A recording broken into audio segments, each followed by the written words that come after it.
I also would ask that you allow a vote on amendment number 7, which I have offered. And I'm joined in this amendment with Dr. Jackson, Mr. Johnson of Louisiana, Dr. Desjardins, Mr. Roy, Ms. Hartzler, Mr. Graves, Mr. Good, Mr. Posey, and Mr. Clyde.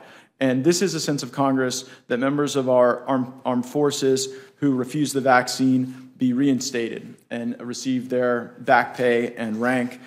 There has been extensive impact to the United States' military readiness as a consequence of these vaccine mandates. My staff recently did an analysis just on the investment in training that we lose when we have these thousands upon thousands of separations. And in just our analysis, it was close to $4 billion in training that the United States was losing. And we are a weaker country as following those separations and following the loss of that training, not a stronger country. And I would note this is a time when you've got the military telling us that only 23% of people currently in high school are physically eligible to be in the military. And so we're fishing in a smaller and smaller aquarium for people that are healthy.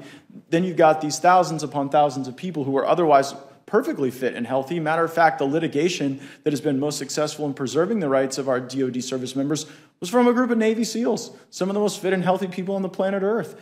And if we were to establish the sense of Congress or allow a vote on the sense of Congress, not just as to the question of the vaccine mandate, but this really isolates and ripens the question of reinstatement. Do these people need to be reinstated? And I think that would be very important to ensure that we don't become a weaker country and a less capable country as a consequence of that lack of readiness.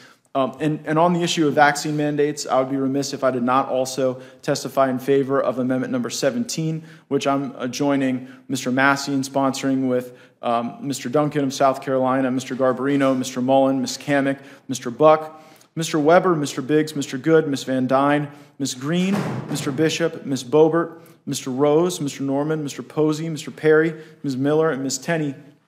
And this would prohibit the use of funds to require a vaccine mandate for members of the armed forces. Again, I support that for the same policy reasons, but I think that it does present a different question to the House. Do we prohibit the mandate, or do we stand for the proposition that the mandate is wrong and that the people who've been negatively affected by the mandate would be reinstated? And while I know the committee has to be judicious with its floor time, I would suggest, even if you completely disagree with my perspective on vaccine mandates in the military, one cannot deny that there are tens of thousands of our fellow Americans whose lives are totally changed forever as a consequence of this.